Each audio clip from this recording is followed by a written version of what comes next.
अस्सलामुअलैकुम स्टूडेंट्स, आज हम स्टार्ट करेंगे class 9th chapter number 3 programming fundamentals. Question number 1 है construct between websites and web application. आपने कंट्रास्ट करना है बिटवीन वेबसाइट और वेब एप्लीकेशन, यानी आपने डिफरेंसेस का निकालना है।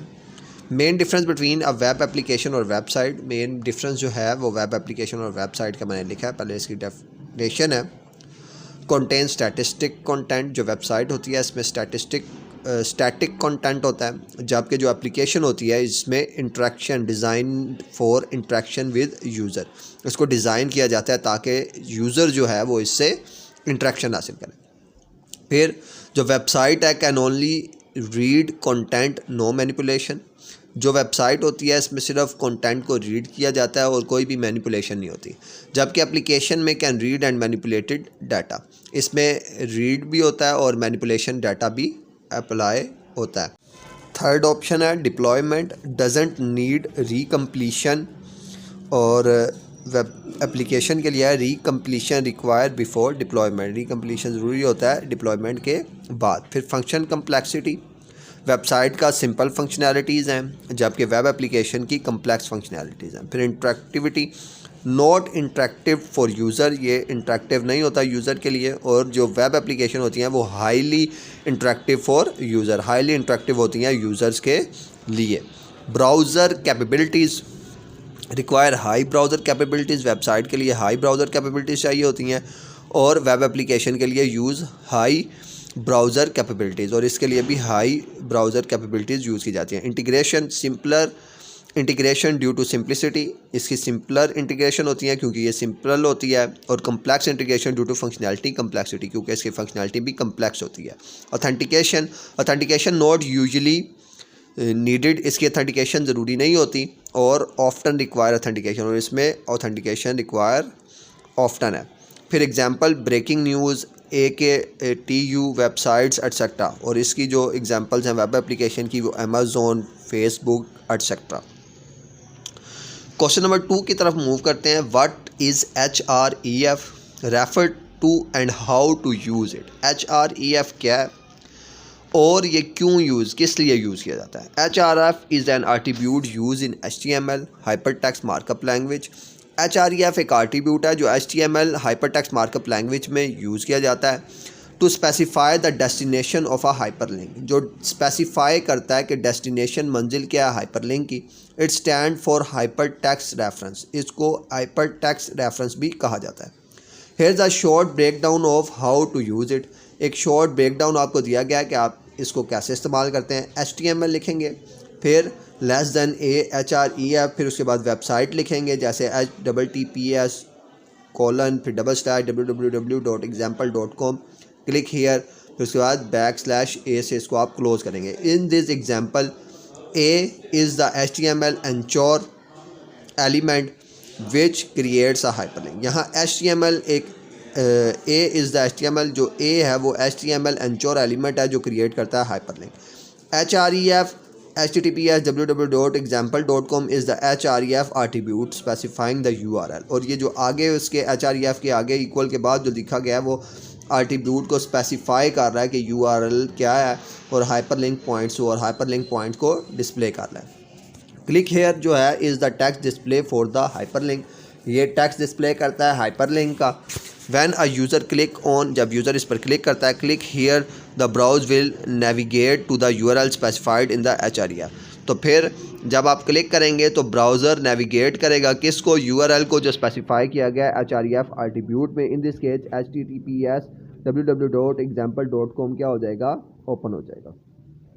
क्वेश्चन नंबर 3 क्या, enlist the optional parameter to open web page. Optional parameter आपने बताना है वेब पेज ओपन करने के लिए। When opening web page using hyperlink in HTML the target attribute can be use to specify how the link page should be display. जब आप open कर रहे हैं web page hyperlink HTML target attribute के ज़रिए, तो आप use करेंगे स्पेसिफाई आप टारगेटेड आर्टिब्यूट के लिए स्पेसिफाइड लिंक को यूज़ करेंगे, शुड बी डिस्प्लेड, जो डिस्प्ले है। Here are the common optional parameter for the targeted attribute, ये एक कॉमन ऑप्शनल पैरामीटर है जो टारगेटेड एट्रीब्यूट के लिए यूज़ किया जाता है। आप कॉलन से स्टार्ट करेंगे, डैश, फिर उसके बाद अंडरस्कोर सेल्फ, फिर कोटेशन मार्क, फिर colon open the link document in the same window tab. जब आपने सेम विंडो टैब में किसी लिंक ओपन करना हो तो आप ये वाला क्या कहते हैं एट्रीब्यूट यूज़ करेंगे। फिर उसके बाद नंबर 2 आप अंडरस्कोर ब्लैंक, ये open the link document in a new window tab. जब आपने नई विंडो टैब में लिंक ओपन करना हो तो फिर ये वाला आप क्या कहते हैं उसको एट्रीब्यूट यूज़ करेंगे। फिर उसके बाद underscore parents, open the link document in the parent frame. फिर जब आपने ओपन लिंक करना हो पेरेंट फ्रेम में तो फिर आप इस एट्रीब्यूट का यूज़ करेंगे। फिर top, open the link document in the full body of the window. जब आपने full body of the window में आपने ओपन करना हो तो फिर इस वाले एट्रीब्यूट का यूज़ करेंगे। कस्टम फ्रेम नेम, जब आपने कस्टम फ्रेम नेम ओपन करना हो, open the link document in the specified frame, एक स्पेसिफाइड फ्रेम में, तो फिर ये वाला एट्रीब्यूट यूज़ करेंगे।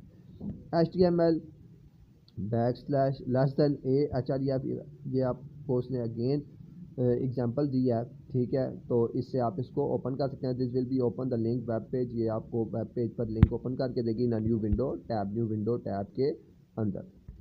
क्वेश्चन नंबर 4 है list out the frequent tag use in the text of a web page and what they use for. आपने list out करना है frequent tag use in a text of a web page, जो web page के text के अंदर use होते हैं, और what are they use for, और ये किस लिए यूज़ होते हैं ये भी आपने मेंशन करना है, ठीक है। नंबर 1 पर टैग पेयर्स हैं और नंबर 2 पर फॉर द टास्क, और ये जिससे यूज़ होते हैं वो है। Here are some frequent HTML tag use in the text of a web page and their purpose. P tag use होता है जी पैराग्राफ और सेंटेंस के लिए। B tag to make character bold के लिए। I tag text is shown in the italic, और U tag this tag underline the text. फिर BR this tag is use to move the text to the next line, यानी break the line. EM when you need to emphasise the word but with italics, आपने emphasise करना है किसी word को italics के साथ। फिर strong when emphasise a word but with bold, आपने एम्फसाइज करना है वर्ड को बोल्ड के साथ। फिर superscript helpful in formula and footnotes, जैसे एग्जांपल के तौर पर इसने आपको सुपरस्क्रिप्ट लिख के दिया है कि x की पावर 2। फिर subscript help in formula and foot note, ये भी हेल्पफुल है फार्मूला और फुट नोट के लिए, जैसे एग्जांपल इसने H2O, तो 2 यहाँ सुपरस्क्रिप्ट और सबस्क्रिप्ट है। फिर small text size like footnote. फिर image use to insert image into the web page. फिर table use to display data in row and column often use with text. फिर LI use write items in a list inside UL और OL, UL unordered list और OL ordered list. Span used to style a small part for the text inside a paragraph for color, size, etc. फिर H1 to H6 defining heading of different levels. फिर div define a division or section in a document for a styling purpose, और A used to create a hyperlink to other page or a website. तो ये कुछ tags थे और उनके uses थे जो मैंने आपके साथ डिस्कस किए हैं। ये बड़े इंपॉर्टेंट हैं और अगर आप इनको समझते हैं तो आपके पेपर में बहुत हेल्प मिलेगी आपको। अगर प्रोग्रामिंग के अलावा प्रोग्रामिंग के हवाले से कोई भी क्वेश्चन आता है तो ज़्यादातर यही टैग पूछे जाते हैं, तो आपने इसको अच्छे से समझना है। कुछ मिसिंग है तो वो आपकी बुक में अवेलेबल हैं, तो आप उसको भी रीड कर सकते हैं।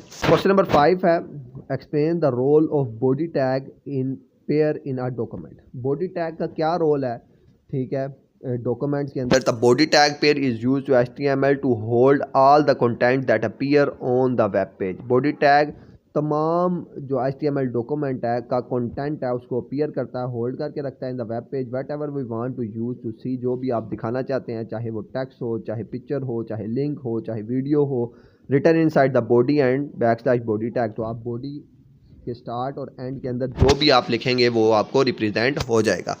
इन सिंपल वर्ड के अंदर the body tag pair contains the main visible part of the web page.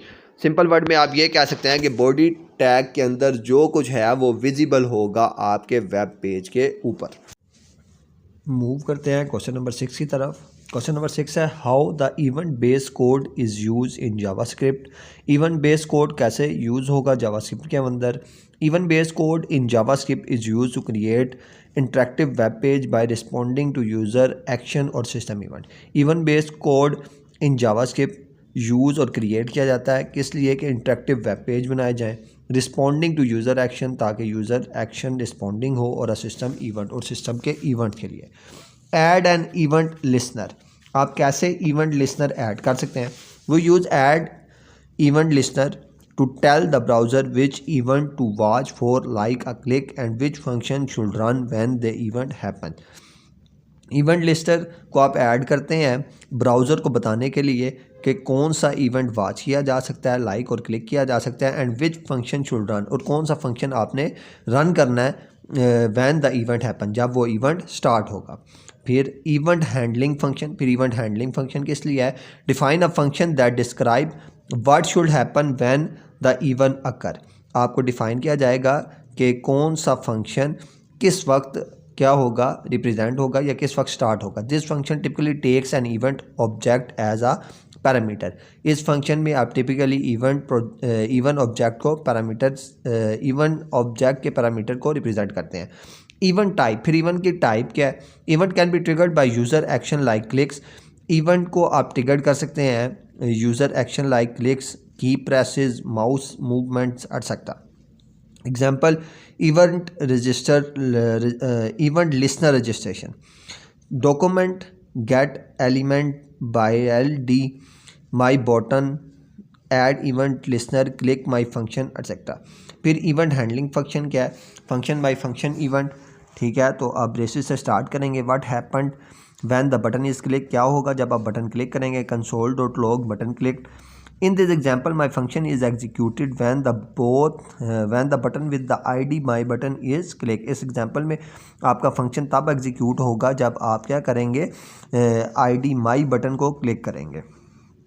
Question number 7 है infer about the external CSS। External CSS के बारे में इन्फर करना है आपने। Where are external CSS generally user, external CSS कब use किया जाता है?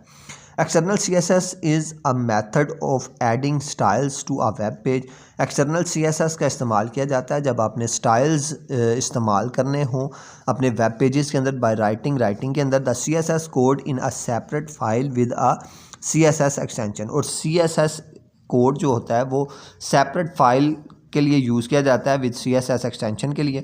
This CSS file is then link to the HTML page. फिर इस CSS फाइल को लिंक किया जाता है HTML पेज के साथ using the link tag in the head section, और लिंक टैग हेड सेक्शन में यूज़ किया जाता है। यूजेज, इसके इस्तेमालात क्या हैं? फॉर मल्टीपल वेब पेजेस, आप मल्टीपल वेब पेजेस के लिए इसको इस्तेमाल कर सकते हैं। External CSS is use when we want to apply the same design to style to many HTML pages. जब आपने same style many HTML pages के लिए इस्तेमाल करना हो तो तब इसका इस्तेमाल किया जाता है। This avoid writing the same CSS again and again, तो आप इससे सेम CSS को अगेन एंड अगेन रिप्रेजेंट करने से अवॉइड कर सकते हैं। ईजी टू अपडेट, आप आसानी से अपडेट कर सकते हैं। If we change something in the external CSS file, अगर आप कोई चीज़ चेंज करते हैं एक्सटर्नल CSS फाइल से it automatically update the style on all link page, तो ये अपडेट कर देगा तमाम लिंक पेज, तमाम स्टाइल लिंक पेजेस से। दिस मेक मेंटेनेंस ईजियर, जिससे आपकी मेंटेनेंस आसान हो जाएगी। फिर faster loading, the browser save cache the CSS file, browser saves करता है कैचे को और CSS फाइल को, which help the web page load faster, जिससे आपका वेब पेज लोड फास्टर करता है ऑन फ्यूचर विजिट्स पर। तो ये था आपका क्वेश्चन नंबर 7 और चैप्टर नंबर 3 के ये 7 क्वेश्चन है। उम्मीद है आपको समझ आ गई होगी। अगर किसी बच्चे को कोई चीज़ समझ नहीं आई, कोई डिफ़िकल्टी है, तो वो कमेंट सेक्शन में उसको डिस्कस कर सकता है। मिलते हैं नई वीडियो में, तब तक के लिए अल्लाह हाफिज़।